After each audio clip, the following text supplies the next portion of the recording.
All righty, everybody, welcome in. It's the Monday Smash. We're here on Warchant TV. It's presented by State Farm agent Russ Voorhis. He is Irish Norvell, managing editor of Warchant.com. My name is Tom Lang, director Nick Carlisle behind the scenes. And we're going to be having another big picture talk about where Florida State is tonight, I think, over the course of the next hour. We've made it into the month of November. Florida State has a kickoff, another primetime against Virginia Tech this weekend. But, Ira, I got to tell you, it's going to be very difficult to focus on the football game this week. It feels like we're focusing on where does Florida State go from here, and I'm wondering just your general thoughts as somebody who's worked in this business a long time. This is kind of a new one, kind of a new middle ground scenario to be in. I wonder if maybe you draw on past experiences or if you think that this is kind of its own unique thing as well. It's pretty unique. I mean, honestly, in some ways it was kind of similar to men's basketball last season. In a much different scale. I mean, the interest was not there that is there for Florida State football, obviously. But we knew Leonard Hamilton's contract was up. He did not get extended.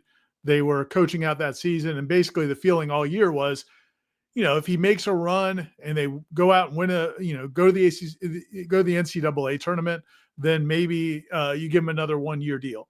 When it was clear that wasn't going to happen, we still had to go cover the games. We had to still to go talk to Leonard Hamilton and ask him questions about the team and the program, but kind of knowing that this is going to be the end of the road, even though they wouldn't confirm it. So it's kind of like it's just what we do around here these days. But it's obviously much different. Stakes are so much bigger in football, much bigger audience, more people paying attention. Passions are hotter.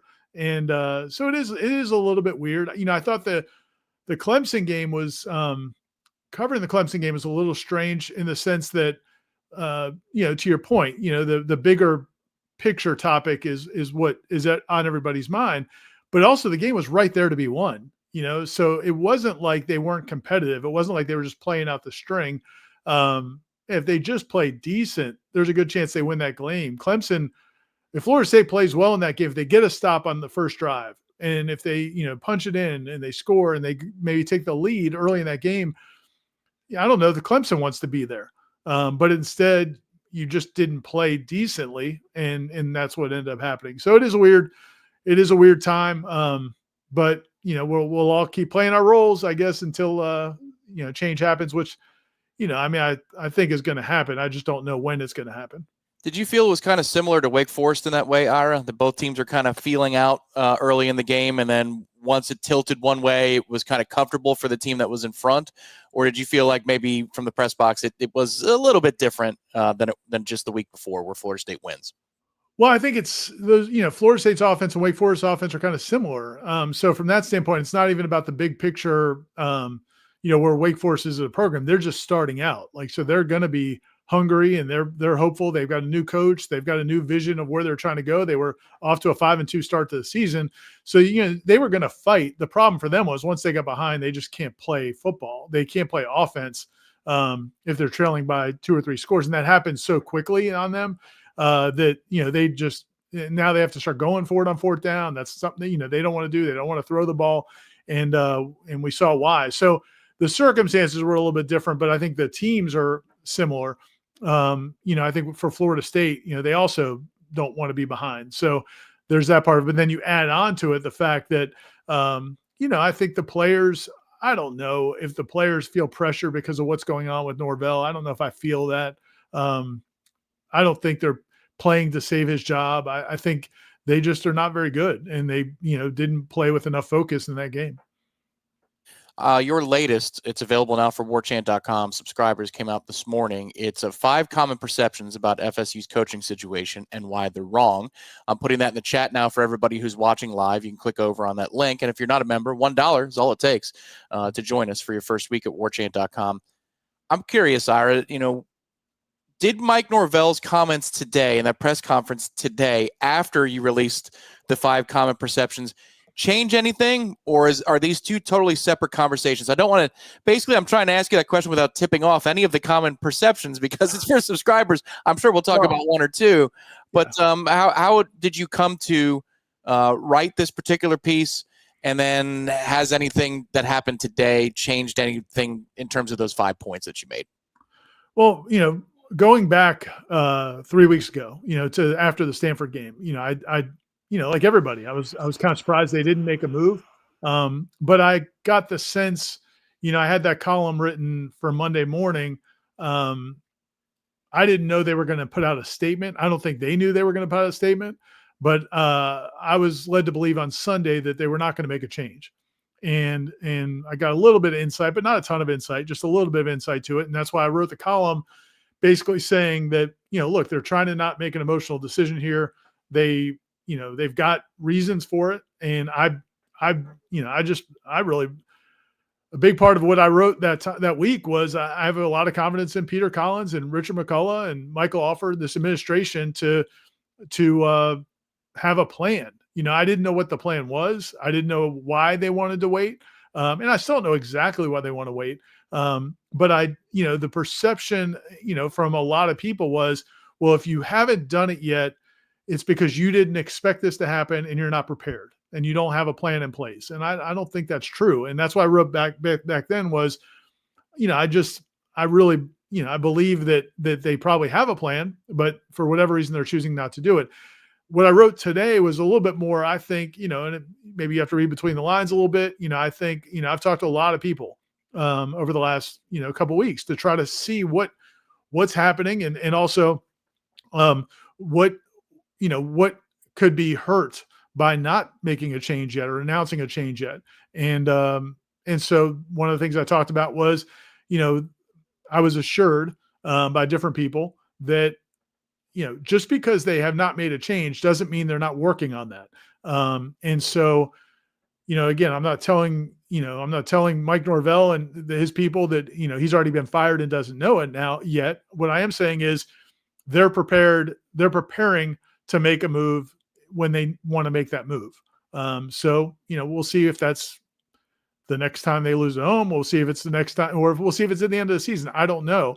I did feel like after Stanford, they were kind of hoping, man, if there's a way this guy can win maybe 3 or 4 of these last 5 games and save us having to spend $60 or $80 million to start over. I think that was part of the equation at that point.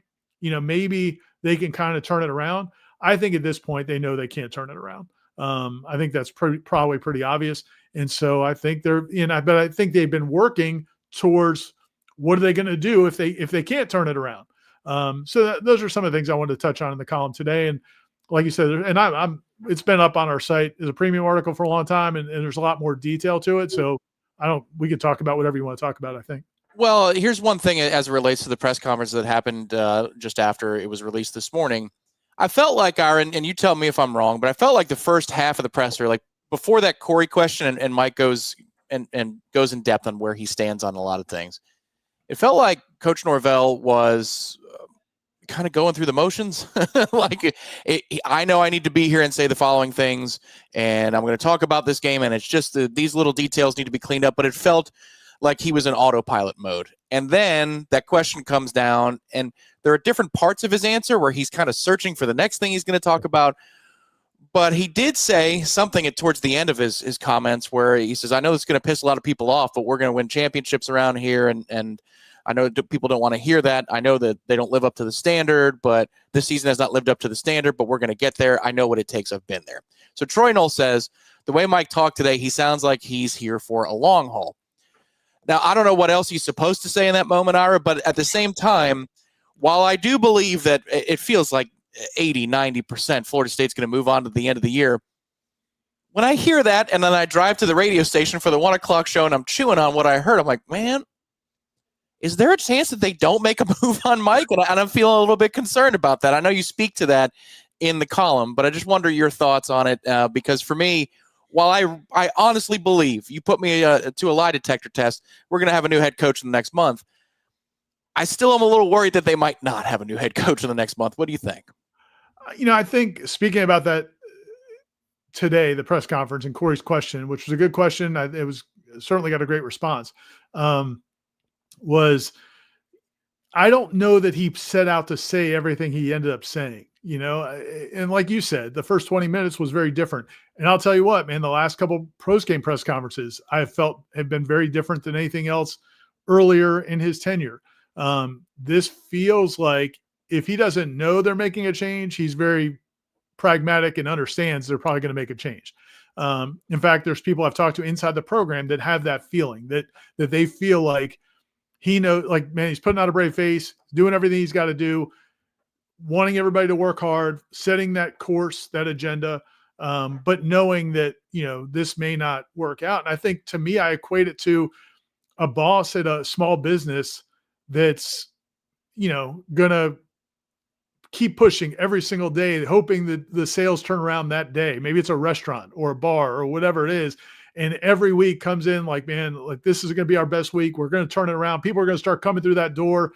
And until the next day when the employees show up and there's a sign on the door that says we've shut down and sorry, you're not getting your last paycheck, like that, that's kind of how that plays out in the real world, in the working stiff world that a lot of us live in. And so you don't usually see an owner in those situations tell everybody, yeah, guys, I don't know if I'm going to be able to make payroll. We're just about tapped out, but I'm hoping we get some tips tonight. That's not how you operate. So I felt like his answers in the press conference were very much, like you said, very much, I'm going to answer these questions because that's what I'm supposed to do.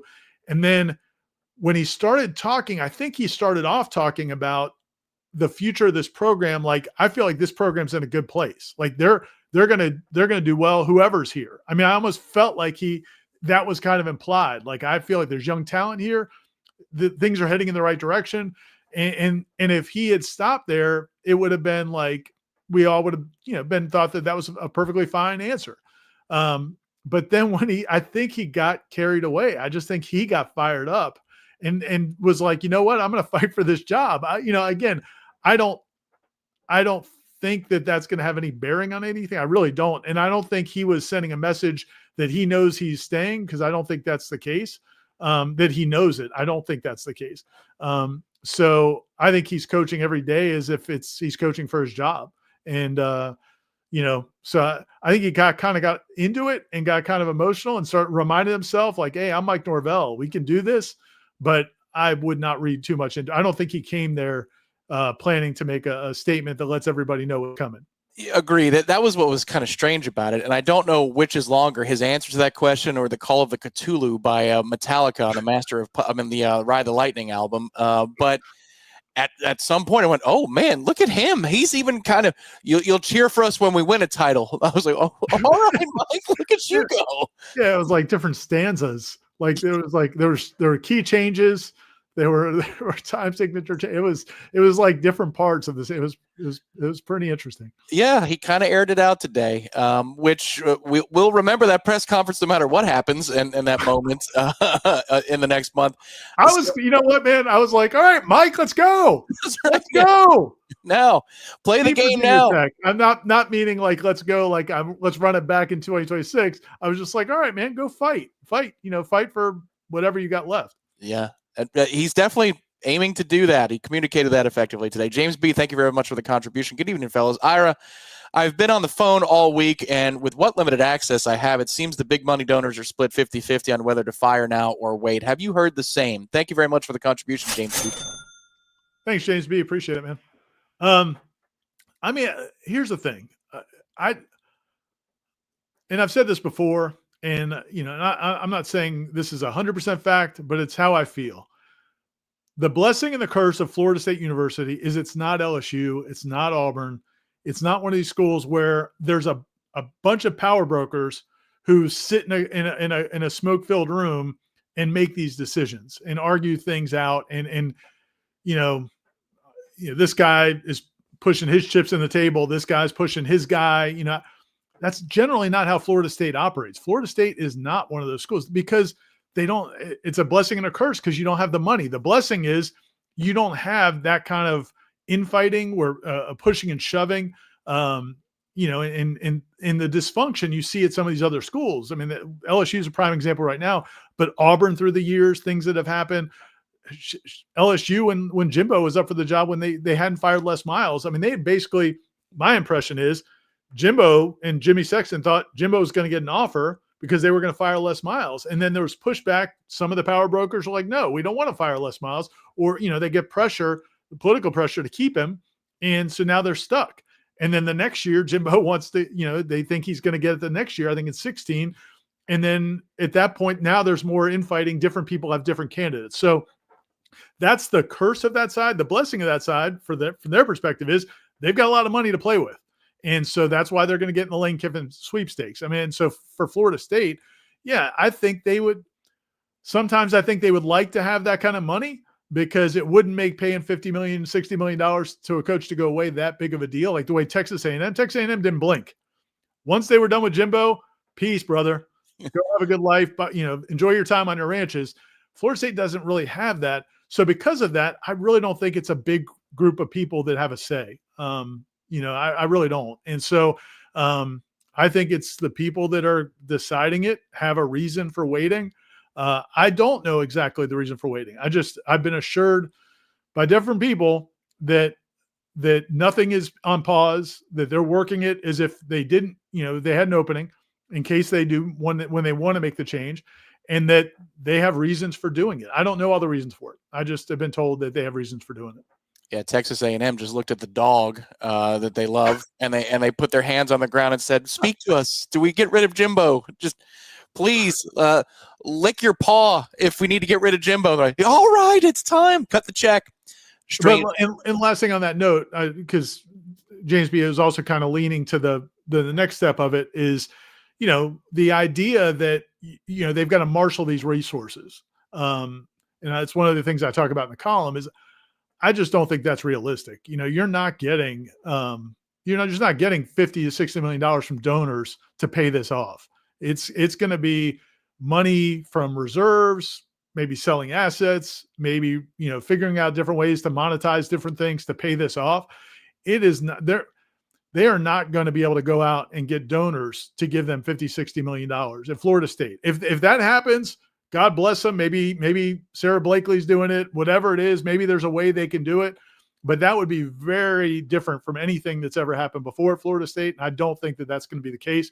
So I think it's going to be more, they're figuring out how to pay that off, and they'll go back to the donors as they have a new direction that they want them to support through NIL and everything else. Yeah, that makes sense. You're kind of hinting at that. It's your final point, I believe, of the 5 major misconceptions. But you're speaking on they'll fix the money however they need to fix the money and have those conversations. So I imagine more than just speaking to an agent about the next coach, they're securing whatever pathway that is, Ira, for the old direct deposits or wires to make their way into the conversation.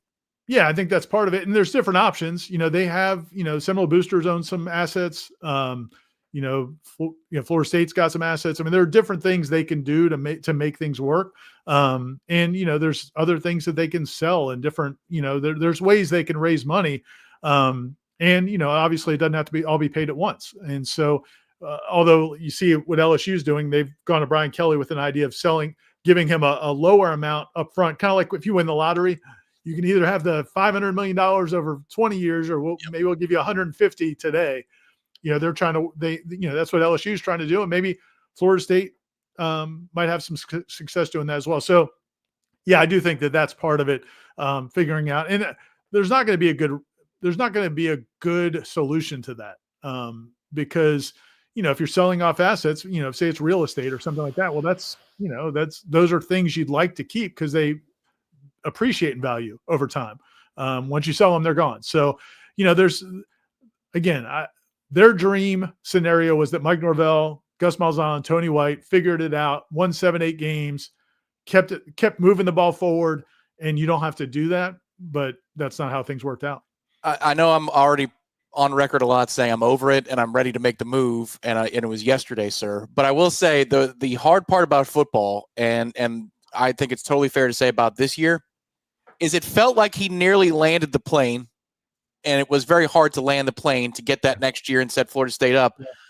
And while it feels like he was pretty close to pulling it off, it also feels like he was miles away from pulling it apart all at the same time, because you just look at the standings. You're like, dude, I know all these games individually have had their moments and they're all pretty close, but it's 1-5 again. For God's sake, it's 1-5. So, but it feels like both. Do you get that sense too of the paradox, or is that the fan of me talking a little bit? No, that's a good analogy. But honestly, that's the whole thing. If you don't land the plane, bad things happen.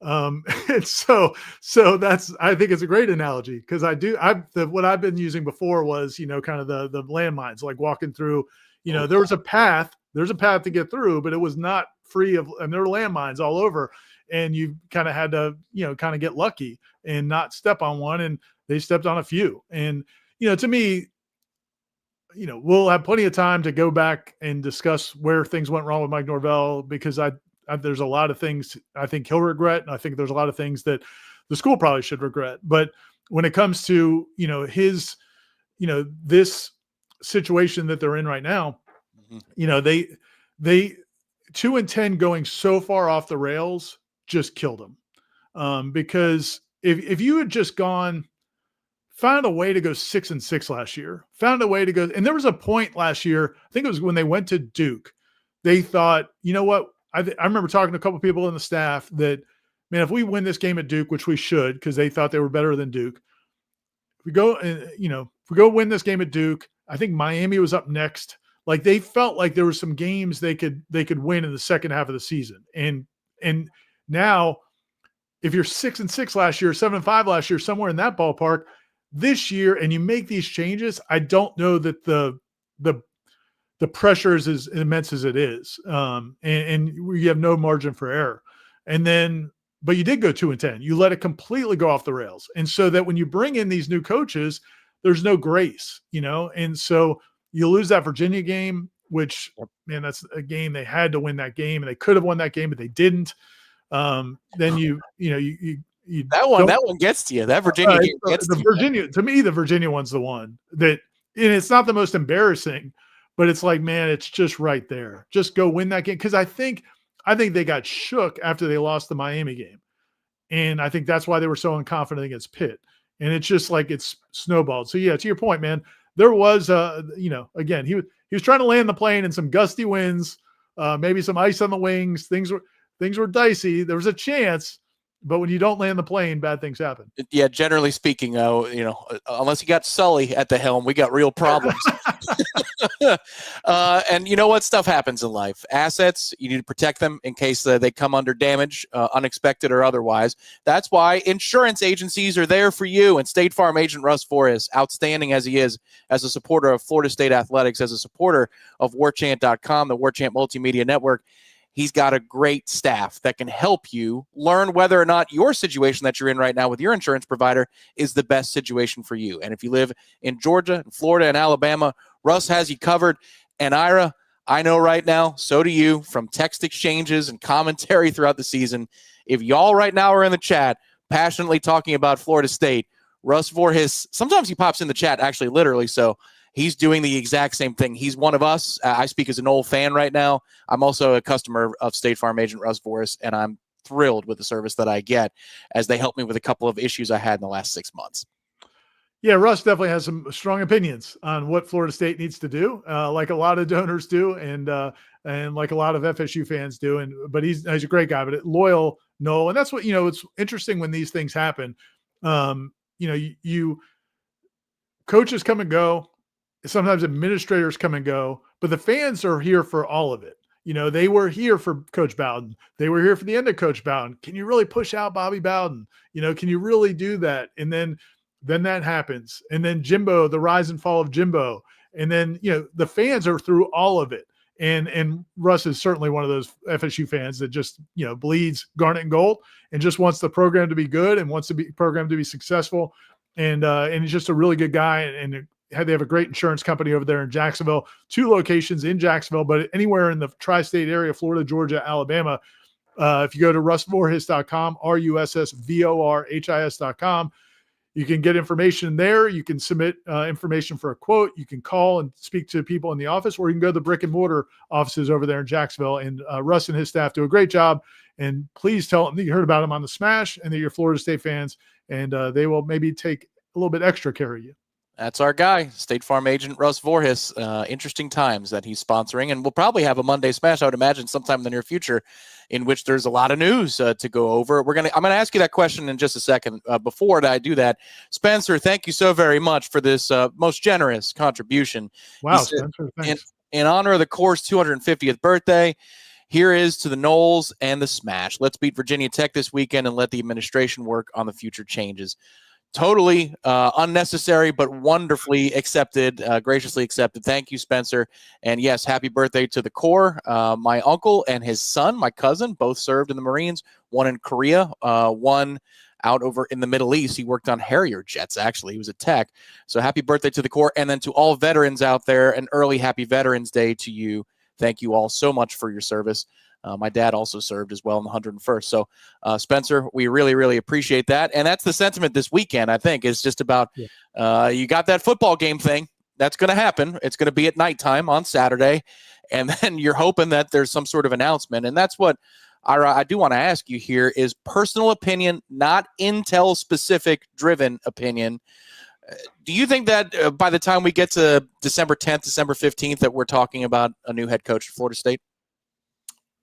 I definitely do. Yeah, I don't see how it doesn't happen. And I mean, I think it'll be before then. I don't know if it'll be before Florida. I could see a scenario, and I don't know that this is what's going to happen, but I was thinking about it earlier today. I could see a scenario where you got to think Saturday is going to go well enough. Virginia Tech's not a good football team, and Florida State is at home.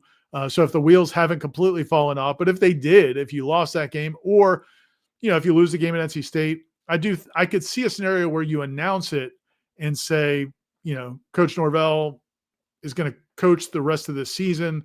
He's going to coach the Florida game, but we're going to say goodbye. That happens sometimes. It's not unheard of, and I think Mike Norvell's had a great relationship with the fan base until this patch this year and maybe part of last year. And I think even people that want him gone, desperately want him gone, like him as a person. So I don't think anybody would be mad if he got to coach out the rest of the season. That may be something they want to do. We'll have to see how that plays out. But I can't imagine that there's any way that it's is there a scenario they find the way to win by 40 this weekend and go beat NC State and beat Florida? I don't know, man. Maybe, but I don't expect that to happen. I think they'll have a change by then. Can I just say thank you for that, Ira? I feel better. That really does make me feel better because I'm caught up in my own world and my own feelings, and I can still analyze and see what's going on, but I still have this fear in the bottom of my belly, and you kind of allayed that, so I appreciate that. We'll see where things go from here. I do want to get to this question before we get into our next topic. It's a little bit off the beaten path, but it refers to the Clemson game. How did you survive the road trip home with Corey? Did you guys actually do the 2-hour drive to and from Atlanta, or were you in your own car the whole way?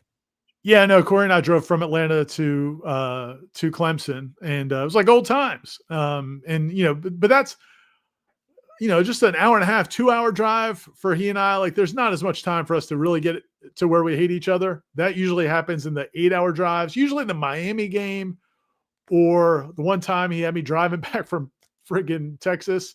I had a plane flight coming back when we were at the Democrat. I had a plane flight back, but he drove out there for an NCAA basketball game, I think in San Antonio. And my flight wasn't, I booked, because NCAA tournament, you don't know how long you're going to be out there. And so I booked it for a couple days later, and then he was driving back. And so I was like, all right, I'll just drive with you. And that was a bad idea. We started fighting before we left San Antonio.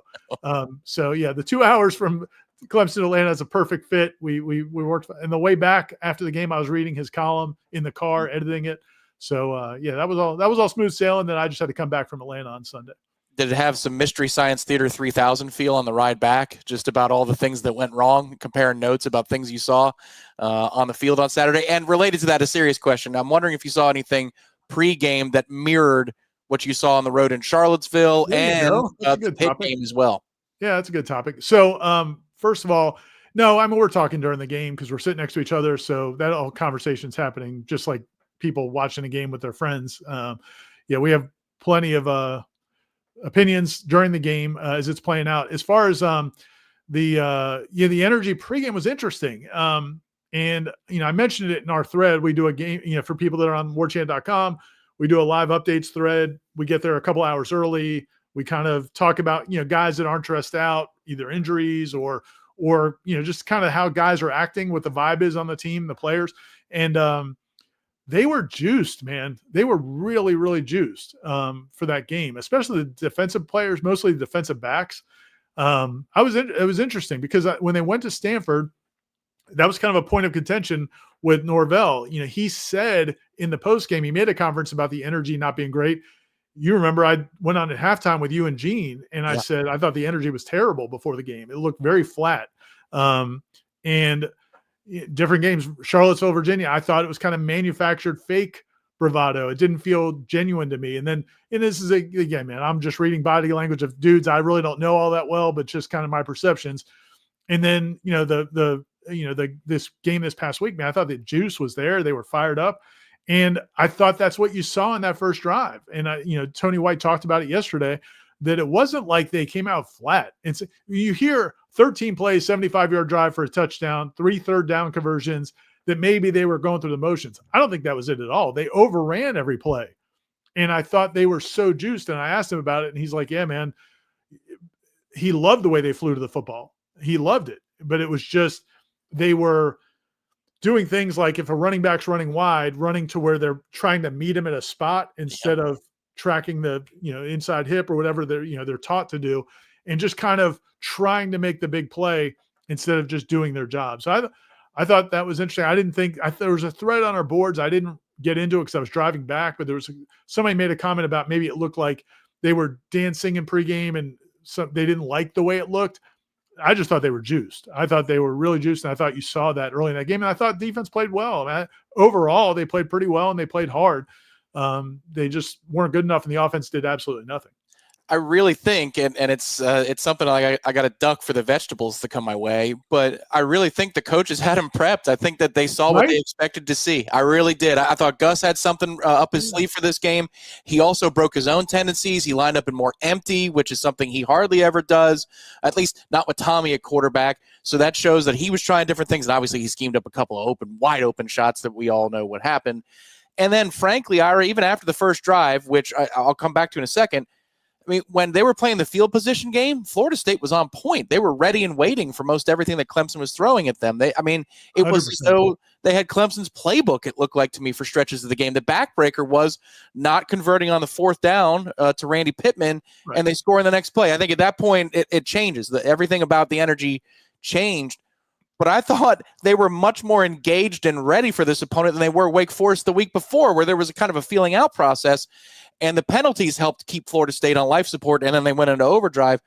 I thought they were really good in terms of the preparation. They just didn't finish the plays. And to your point, the first play of the night is a run to the right. Ashland Barker has that tackle in the backfield for a gain of 1 at most, and it ends up being a 12-yard gain and off and running. That drive goes. But you're nodding. It seems like you would agree with me that the coordinators had them ready.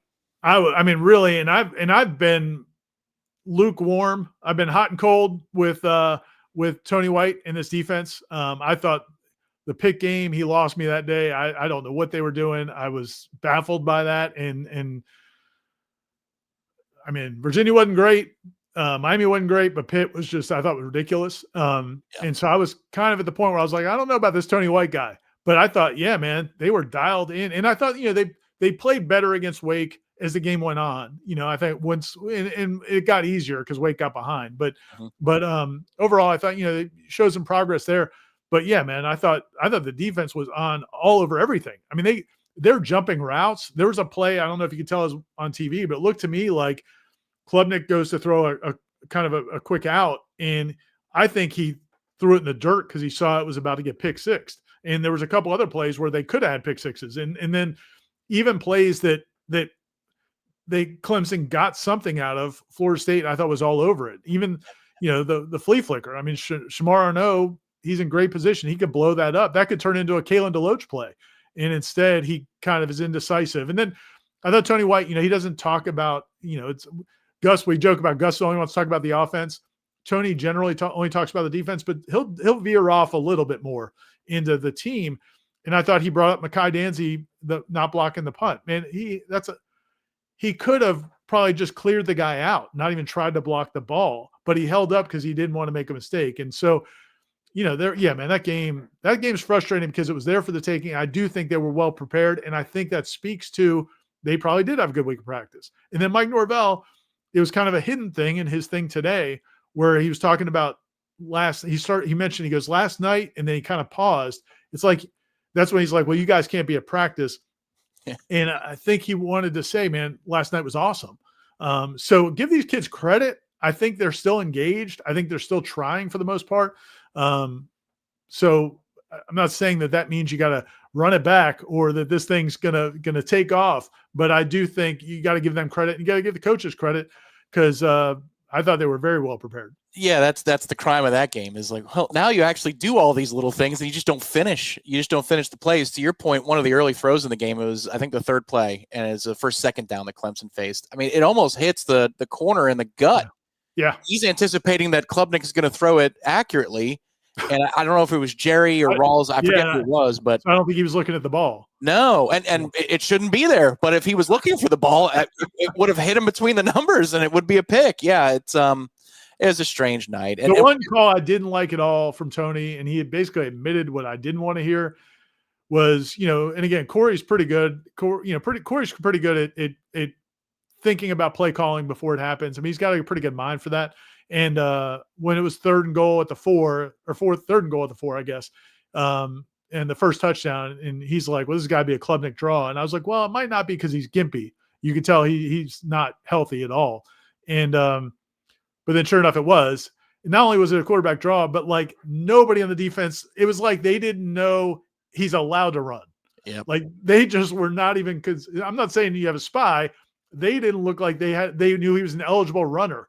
And that was disappointing. And he basically admitted that, he did not expect that play, which that's hurtful, but it exonerates the second level of the defense, because I agree.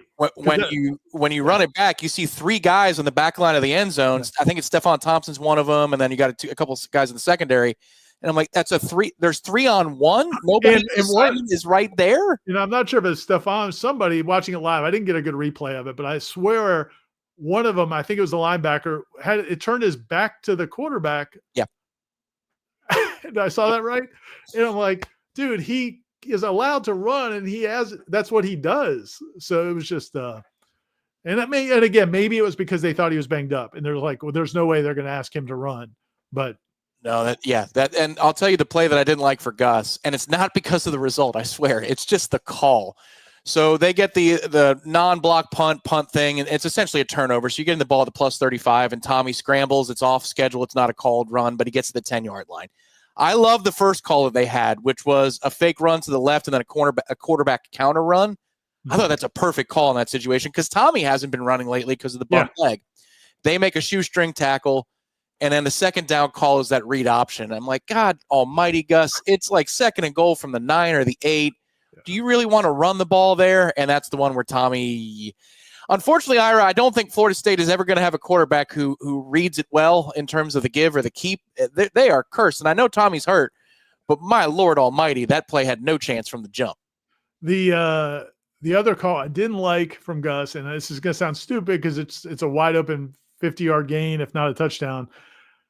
But I just don't love that 4th and 1, they ends up with these kind of trick type plays. It's like, I don't know why they can't just trust those guys to get a yard. When you did it against Alabama on your own 35 or whatever it was in the first game of the season, like, I get it. It worked perfect. It was a great play call. It could have got you a touchdown, and he just doesn't need to drop the ball. But you're also hoping that Tommy's going to make a good throw there, and it wasn't a great throw. But, there's a chance he throws it 5 yards short, or, I mean, he's just not an accurate passer. So you're putting this situation, because if you don't get it, you're kind of effed. Mm-hmm. And because that game was a field position game, and you don't want to give them the ball 8 or 4. And now all of a sudden the game's starting to go sideways. I just felt like, man, you could have got that yard and kept the drive going. I also thought that decision had panic written all over it. Everything had settled down. The defense was in a good rhythm. They were getting stops. They didn't go for it at the 50. So why are you going for it in your own territory? And I'm usually go for it guy. Like I'm okay with the aggressiveness, but in that moment, it's still 8-0. You're fine. Defense, like they look listless on offense, does Clemson. I think it was 3 and outs in the previous 3 possessions. It felt forced to me. I know it's open. I get it. And you catch the ball, and we're all saying he's a genius, but man, that was a tough call. I think to me that it spoke to this season's not going well. Like if you're confident, if you're playing, if this was 2023, I think you punt and you probably just, because you just feel confident that over time you're going to get it going. It felt a little bit panic, and they had that call. Gus is like, man, I've been sitting on this call all season. I know it's going to hit, so I get it. But it was interesting about this conversation. We've probably spent 10 minutes talking about that game, or 10, 15 minutes, but that's like, normally this is what we would be doing, but it's not what probably you and Jeff did a whole lot of on the show today. And it's not what Corey and I talked about much in the wrap probably. And so it is a weird time where, I mean, I liked it talking about, because there were parts of that game that were interesting. There was a lot of it. I thought it was interesting, but it kind of feels like that's not the story for the fans. We don't typically talk about the game on the Smash in general, because I think it's because you have the wrap and I have the post game show. And then, you have your segment with Jeff. If you guys actually talk about the game and I have the show, I kind of enjoy that. Maybe we should do that more often. It felt like a good therapy exercise. We're going to get to your questions in the chat in just a second. In fact, 15 seconds from now, after this word from tonight's sponsor, State Farm agent Russ Forres.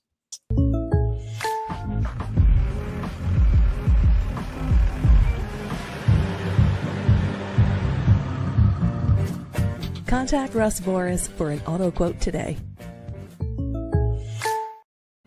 Eric says, if Mike gets fired, do you think another school picks him up? That would lower how much we have to pay. Yes, with the duty to mitigate and all that stuff in his contract, any dollar Mike Norvell makes from another institution, Ira, would take a dollar off of what Florida State owes him. I'm sure he would get another job. I just don't know at what level. What do you think? What do you think it would be? Yeah, and really that's the thing. It's for it to make a significant dent, you need it to be a head coaching job. That's when you're talking about millions of dollars a year. If he goes to be a coordinator at a smaller school, or another school, or a position coach at maybe a Power 4 or 5 school, I mean it's not nothing, but it may not be anything close to where it's going to put a dent in the buyout. If you could get a head coaching job, and I also think that was part of the 3 weeks ago. The calculus was, if you can win 3 or 4 of these last 5 or 6 games. Now he's coming off of a 6-6, 7-5 record. Maybe he's more marketable for an Arkansas job, where I think they wanted him a few years ago. He played college in the state of Arkansas, played college football at Central Arkansas, has a lot of ties there. He's very well known. I believe that Arkansas tried to hire him back in the day, and he didn't take it. So that was a job maybe get it, or Oklahoma State was a job that we'd heard that they might try to make something happen there. Those jobs would have put a real dent in what you owe. At this point, man, honestly, realistically, if Ryan Silverfield leaves Memphis, that's one I wonder about. I do wonder if I think Mike Norvell was beloved at Memphis, and I think he liked it at Memphis, and it was a good fit, and maybe that's a situation. Other than that, I don't know how anybody else sells him as a head coach right now. So if it's a position coach or coordinator, I just don't think it's going to be a ton of money to offset what you owe him. As it pertains to Mike Norvell and Florida State. Hayden, thank you very much for the contribution. He says, my expectation for the season was 7 regular season wins. That is still barely possible. Does it even matter if we win out for Mike Norvell? What do you think, Ira? Do you think if they I know that I think you put some flourish into it. If they find the magic in the moonlight, and we're predicting they're going to win 2 more road games, or just 2 road games, not 2 more. Yeah.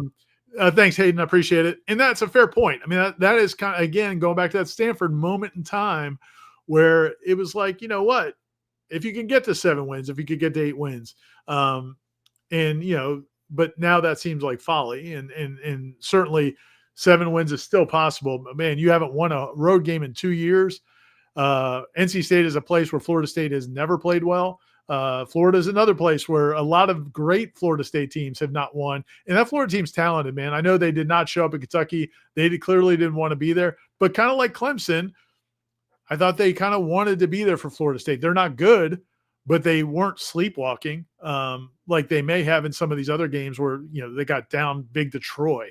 Clemson's a mess. That is one thing I shouldn't be lost on all this. If you're a Florida State fan, and you are, if you're watching this, if you figure it out and if you get it right and you turn this thing around quickly, I don't know what Clemson's situation is going to be. I don't think that roster is very good. I think for whatever reason, I don't like the evaluations they made. I don't think there's a super talented team. And I think Dabo's probably lost it a little bit in terms of the mojo he had with that team. Now, maybe he can turn it around, or maybe he leaves. And if he leaves, now a new head coach, you don't know where it's going to go. So there's a window here that, again, sometimes it's just as important you get it right, and maybe your rivals don't get it right. And Clemson, man, if they're going in the wrong direction, and if Florida State figures it out, we could be having a much different conversation here pretty soon. Yeah, this is one thing I've been saying for, I think, a better part of a year now. I'm a bit of a Clemson truther here, Ira. I know they had 85% of their production coming back, and he dipped into the portal, which, Dabo said he was never going to do, because they thought that they could push all the chips to the middle of the table of the season, and it blew up in their face immediately.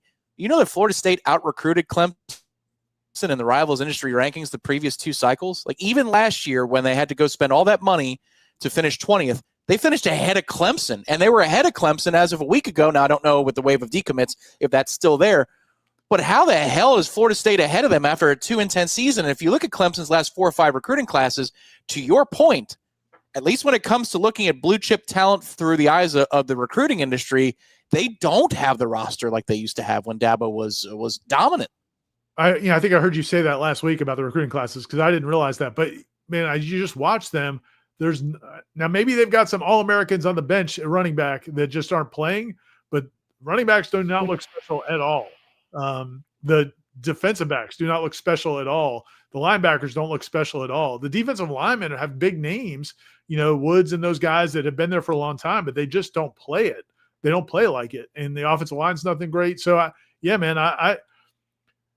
I've been saying along that I think Dabo may be checking out. I think he may be leaving. I don't know if he wants the Auburn job or something else, but I do feel like maybe he's doing that. And again, if he does or if he stays, either way, I'm not bullish on where Clemson is after seeing them on Saturday night. Brett says, hey, folks, love this dialogue between Tom and Ira. Doesn't sound like they are going to discuss possible replacements, though. Wanted that to bring that up.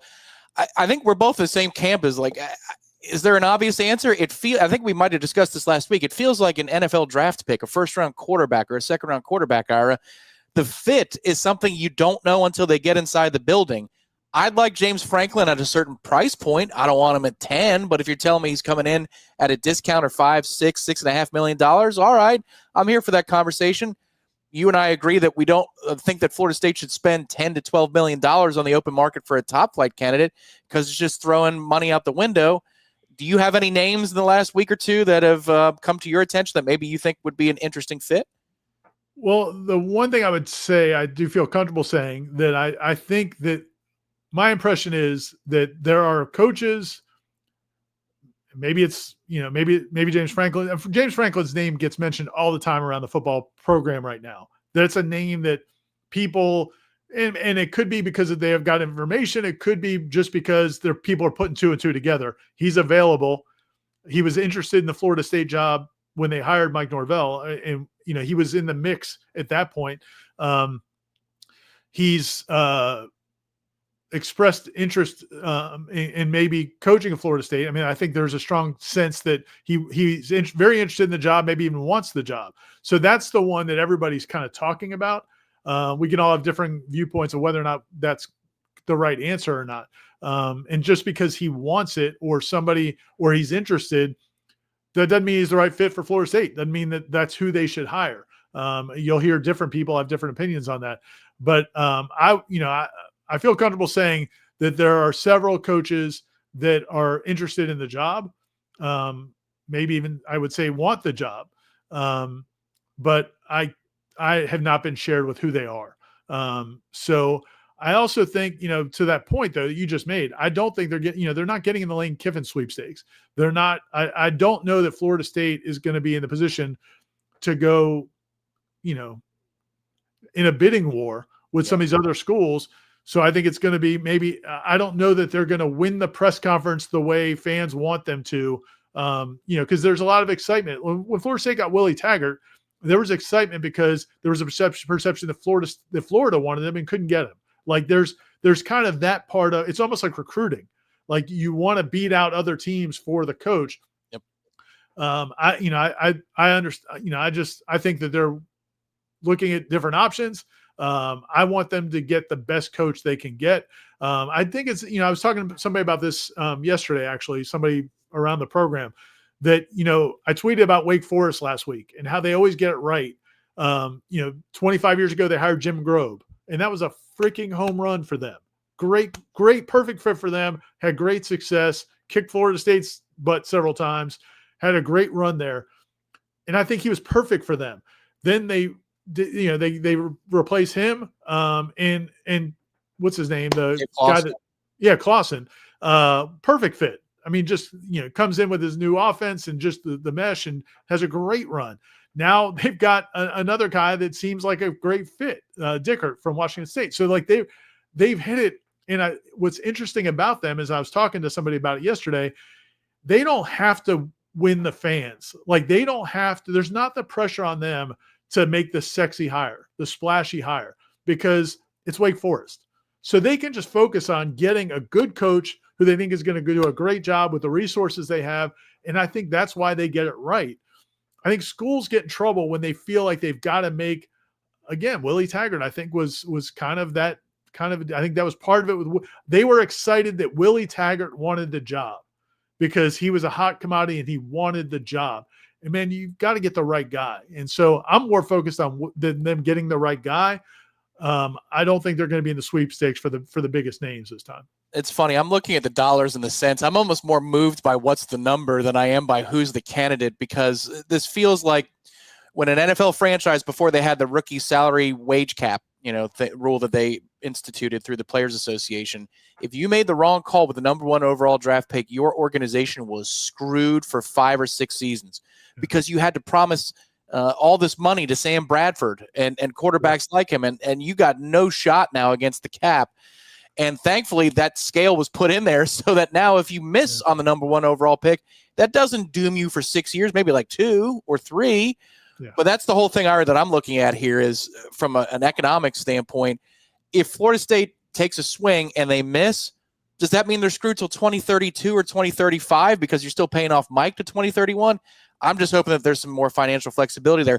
If James Franklin comes in at that price point, I will tell you, you're getting an angry, motivated James Franklin, so a chip on his shoulder.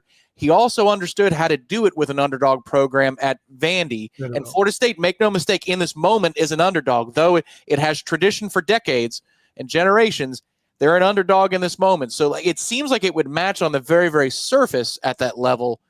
But if they name him, Ira, and I see it's like 9.25, I'm going to go, oh, my God. Because now you really are all in that moment. And it has to work, because if it doesn't, you're going to be super strapped cash-wise.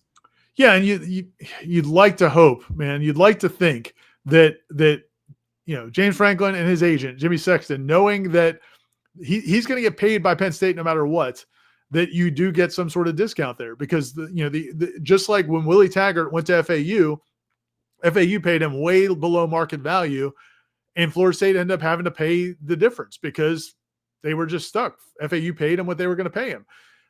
If James Franklin gets paid $9 million or $5 million from Florida State, he's going to get the same amount of money as he would have gotten when he was at Penn State. So I don't think Florida State, if James Franklin wants top dollar, what the market would offer, because that's what I deserve, and that's what I'm gonna get what I deserve. I think Florida State moves along, because if they want to get into that business, and like you said, writing a huge check and having a huge obligation for years down the road, then that opens things up, and maybe there's other candidates. So we'll see how it plays out. I do think it'll be interesting, whoever they get, what they end up spending and committing. But Andy Staples has a good column today on On3. If you're a subscriber to Warchant.com, you can read all the content at On3 as well. But he has a column kind of looking at different options for coaches, maybe ways that coaches' contracts can be restructured going forward, because we saw what happened at LSU, where the governor is lambasting the school for that buyout. I think schools are going to try to figure out new ways. And one of the ways that Andy suggested was kind of like what they do now in Hollywood, where it used to be in Hollywood deals. A lot of times the actors would make their money on, reruns and things like that. Syndication, that was where TV actors and actresses would make a lot of money, and writers with syndication. Well, now that's kind of gone with Netflix. So they get more money up front, but there's not the commitment where they can hit it big years down the road. And I think that's a way, maybe it is you pay him $9 million or $10 million a year, but it's a 3-year deal. We're not committing $10 million a year for 7 or 8 years, which is, again, the ballpark that normally you would probably have to be in. How much tequila would you shoot on the smash, Ira, if Jimbo Fisher was the name? Am I drinking in celebration, or am I drinking like to drown my sorrows? I didn't say. All I'm saying is, how much tequila are you drinking on the smash if Jimbo Fisher is the name? It would be entertaining. What's funny about that is, Gene and I were talking about this recently, as we've been, comparing notes on whether or not, different people are, what's going on and different people that could be at play, and Jimbo's name comes up. Personally, I think that's a huge risk at a time where Florida State doesn't need to be taking huge risk. Now, it wouldn't be a big financial risk, but you're counting on a guy to rekindle something that he hasn't really shown in 10 years, and had all the resources in the world at A&M, and it did not work. And then you get into the bad blood from the old days that's going to be uncomfortable for a lot of people. To me, that's a challenging one to go down. But for us personally, like Gene and I think people think that we have this animosity towards Jimbo. We worked well with Jimbo. And I think, for the most part, until that last year, until we started reporting, hey guys, he's leaving for Texas A&M, and he told everybody that we were wrong and we just did it for clicks, right before he left for Texas A&M. So things went south, but there were long periods of time where we had a great relationship with Jimbo. So it's not where I'd be just devastated like this. I don't think it's the right move for Florida State, though. I'd be mad. I'm not going to hide that. I'd be mad if they did it.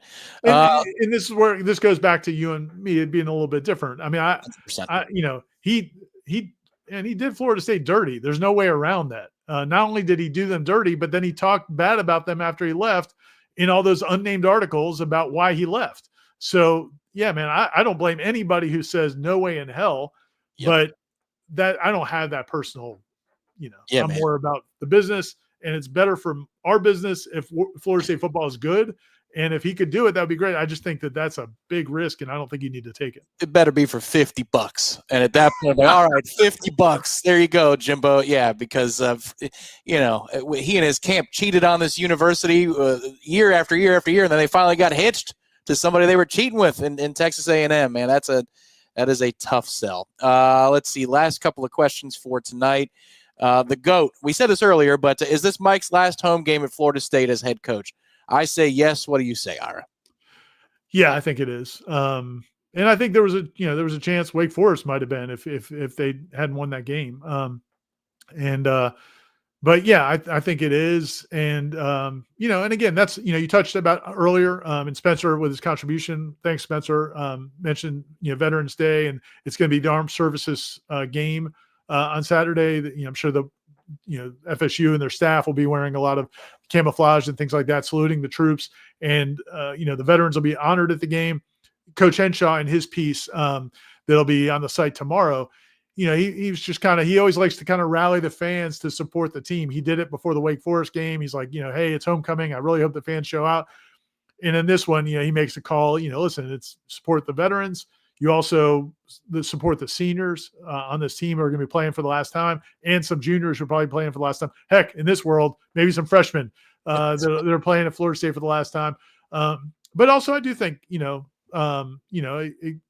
if they get a win, and if it's Mike Norvell's last game at home, I'm happy for him to have that moment. I would prefer that than him to go out, in misery. So, we'll see how it plays out. But I was impressed by Clemson. I'll say that. I thought their crowd, I don't know if you could tell on TV, their crowd was packed. I mean, it was packed for a 3-5 football team. And I know Florida State probably brings in some people excited to see the Noles lose, but that was a pretty good crowd. And I think it helped them. I think it hurt Florida State. And so you'd like to see Florida State's fans do the same thing. So what you're telling me is, if on Saturday before the game you see the Desir twins walk out of the tunnel with roses to present to their mom, we've got problems on our hands. problems. You better get up and just say thank you. Best 3 stars ever. That would be great. That would be great if that's where we get to, where guys who are heading to the portal get their portal night instead of senior night. We'll do senior night. Portal night would be the week before senior night. Right. After Shaheem Brown, you hear Usman Kroma. No! What? Oh, no! What is going on? Drip Kings TV says, how far along do we think Sperry is? Is Norvell playing a gimpy TC to salvage the possibility? I wanted to bring this question up because Mike addressed that today. Somebody asked Mike the question about working with I know that's about the young quarterbacks. And how did you take his answer? It was interesting, man. I think the Tommy dynamic with Gus and Mike is interesting. I don't know what percentage of the fan base loves Tommy. I think there probably are some people. I mean, I definitely know people like the fact that he tries to play hard. He puts his body in harm's way. He seems like he's a good teammate. He says all the right things, man. After that game, he could not have been more. He didn't blame anybody for the drop passes. I mean, you watch some of these Carson Beck post-game interviews, it's a whole different thing with Tommy. Tommy takes the blame for everything, whereas Carson's talking about guys running wrong routes and, I just throw the ball where they tell me to. So Tommy's, I think, been a great addition to this program a lot of times. I don't think he's going to be beloved by the fan base because of the way he's played and the way the season has gone. But I think Mike and Gus love him, man. I think that was what come. I don't know what your thoughts on it were. It just came to me. We talked Gus about him yesterday, and then Mike Norvell about him today. It was almost like not only do they think he's the best option, and they're just trying to win as many games as they can play, but he said something like every snap we can get, we're better with something like that. I wouldn't trade one snap to get somebody else work, and not have Tommy on the field. Okay. And it wasn't like I wouldn't trade one snap because it's like we need every snap to win. It was more like I wouldn't give up one snap with this kid. It's kind of like the way, Jimbo talked about Christian Ponder. I mean, he loved Ponder. He loved Ponder so much. And different coaches have different players that they have that relationship with. Yeah, man, I think they love him. So I think it's completely out of their mind. The reason I ask is I do know a lot of fans are like, hey, man, Tommy may or may not get this 6 year. I was glad he finally acknowledged that Tommy is going to appeal and try to get another year of eligibility because I think he is. So I couldn't really understand what he said. So that was the gist of what he was trying to communicate is they're going to look at it. Well, he wouldn't bring it. He wouldn't come off it at all 3 or 4 weeks ago. Because, Corey and I have been talking about it. And Corey asked the question kind of a weird way. He asked about the rule change. And Mike thought he was talking about the 5 for 5 where red shirts go away. And so if you've been in college for 4 years, you're getting a 5th year no matter what. Well, that failed. That ended up not passing. And so Norvell kind of knew that was happening. So he was like, well, the rule didn't change. And so that's not really something we're thinking about right now. Well, this was, I think Corey might have asked him when they were still good. This was when we thought they were going to be a good football team. Hey, are you going to try to keep him for next year too? And then when you start losing and he can't stay healthy, it's it kind of really wasn't a topic anymore. But once he started talking about the future today, so I asked him, if we don't know if Tommy's going to be here next year, even if he gets that year back and appeal, and the reason he might be able to get it is because of a different rule, which was what we were trying to ask him at the time. So, when he played his freshman year at UCF, he played in 4 games in the regular season, was going to redshirt. But then in the postseason, I think it was in their conference championship game, their quarterback got hurt. And so he was the next best option. They were trying to win it. So they just were like, hey, would you play and burn your red shirt? And Tommy's like, yeah, man, I'll play and burn my red shirt. So he plays. And that game was his 5th game. So he lost that year of eligibility. That's why he's a senior right now. But the next year they took those games off of the rules. So now if you play in an ACC championship game or a conference championship game or a bowl game, it doesn't count towards your red shirt. So the thought being that maybe he'll be able to get it back on appeal and a waiver. And, Mike mentioned that that's something that's going to be looked at. But again, I don't know how much he can commit to it because he may not be here. And so we'll see what happens. But the point was, if he's not necessarily 100% going to be here and you may not be here, does it make sense for the program in the future to give some of those younger guys a chance to play. And yeah, it was a non-starter. I mean, he just every snap he can get with Tommy Castellanos, that's what he wants to do. Yeah, that made me a little mad too. Like, my God. And you're a little bit unlucky this year, not because Tommy's hurt, because that was kind of predictable. We talked about it in the top 40 of this season. Like, well, we got to put somebody in his backup quarterback because when you run Tommy as much as they think they're going to run him, he could get hurt. It's that these matchups, Ira, week to week, when you look at the secondaries for Pitt and Wake and Virginia and Stanford and even Clemson, it favors matchup-wise throws and accurate throws. And it's just really annoying because those throws would be wide open to where even an inaccurate quarterback could hit them if the quarterback run was at play. But since it's not really with Tommy, you're just standing there going, oh, my God, if you could bother to just hit somebody with any relative consistency, you're going to have an explosive offensive night tonight. And with Tommy, it's a coin flip. It's like, who are you going to have tonight? And Florida State's had tails, unfortunately, more often than heads in that regard. And you can't, and that's where I can't really feel bad for them because Tommy's what they went out and got. And I think, we talked about at the time, he was a guy that raised the floor immensely, and you could get to a point where you could have a functioning offense and hell, you beat Alabama. But could he stay healthy, and would he be an improved passer?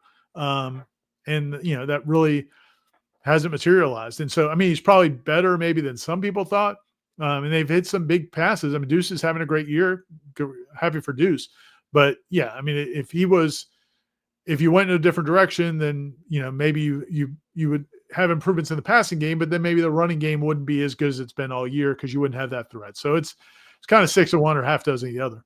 Yeah, and look, I ain't a quarterback scout. I'm not even George Whitfield in the neighborhood of any of these guys, but mechanics wise, it doesn't seem that there's been any change at all. Well, who he was at Boston College. You got all kinds of back foot stuff and all sidearm stuff. Like, what are you? That game, it's funny because I saw people talking about in the chat earlier, and it's like that was wild. I mean, it was like he was going to go sidearm no matter what. I mean, it was almost like that was interesting. It was I don't know what was going on there. It's like El Duque. He's going to just change his arm angle. And you don't know where it's coming from. Sidearm, yeah, 3/4. Wasn't counting on an El Duque reference tonight here, Tom. That's what happens in overtime on the Monday Smash. We appreciate everybody for the contributions, and especially so James B. and Spencer, most generous. You guys did not have to do that at all. But Spencer, again, thank you very much, and Semper Fi to you. Director Nick Carlisle behind the scenes, thank you so much. And to State Farm agent Russ Voorhis, thank you for your sponsorship. And this is where the one more thing can perhaps happen. What do we got? One more thing? We got the Henshaw's House is coming up on the site in the morning. And then also FSU men's basketball playing the Gators tomorrow night, the defending national champion Gators. I think we were going to try to talk about it a little bit. We got carried away. But it's going to be an interesting game. If people haven't watched much of the Luke Laux era, the first 2 games that they played, it is very different from anything you saw under Leonard Hamilton. I mean, they shot 43 3-pointers in the last game, set an ACC 43 or 47. Well over 40 3-pointers in the last time out. It set an ACC record in 3-point shot attempts, and they shoot a pretty good percentage for a team that wants to shoot a lot of threes. They can shoot it, and so that game's gonna be interesting. Florida hasn't gotten off to a great start. They've got a lot of talent. They got a lot of size. It's going to be an interesting conflict in matchups. Florida's got great size, including a 7'9" dude. Florida State's got a bunch of guards who want to shoot and run and gun. And it'll be an interesting an interesting test for Luke Laux and what they look like tomorrow night. And Matt Lasser is going to be down there covering it for us. So if you're on warchant.com, on our message boards, if you can't watch it, on our message boards, he'll be doing updates from there. And then we'll have plenty of coverage after the game as well. And great coverage coming your way this week from Matt Lasser on basketball signing day as well. Be on the lookout, the early signing period. Big names going to put pen to paper. They're not waiting for the main day. They're going to go early signing period with a lot of the big names for this recruiting class. 47 3-pointers was the total tally for Florida State. I'll tell you what, Ira, I'm so intrigued by this team. I have a press pass. But I did buy season tickets. I bought club seats. So when I'm not doing media stuff, I'll be in the building over at the Tucker Center with some season ticks supporting old Luke. Tomorrow night, Florida State basketball was on the rundown, but we got carried away with football. For all the football developments, basketball developments, head over to warchant.com. It's just $1 for your first week. Join the largest FSU fan community. The conversations on the Tribal Council are vibrant, to say the least, right now. So compare notes with your fellow Noles right now at warchant.com, and do us a solid if you wouldn't mind hitting the like button underneath this video. It helps us find more Florida State fans who are looking for coverage in this moment. So it would very much benefit us and benefit all of you, because more people will come to the chat. For Director Nick, for Ira, my name is Tom. I don't think we've got a one more thing bonus, so it's good time to say goodnight. This has been the Monday Smash presented by State Farm agent Russ Vorhis. We'll talk to you next time very soon on Warchant TV. Wake up Warchant in the morning. Seminole headlines, 1 o'clock tomorrow. Good night, everybody. We love you all.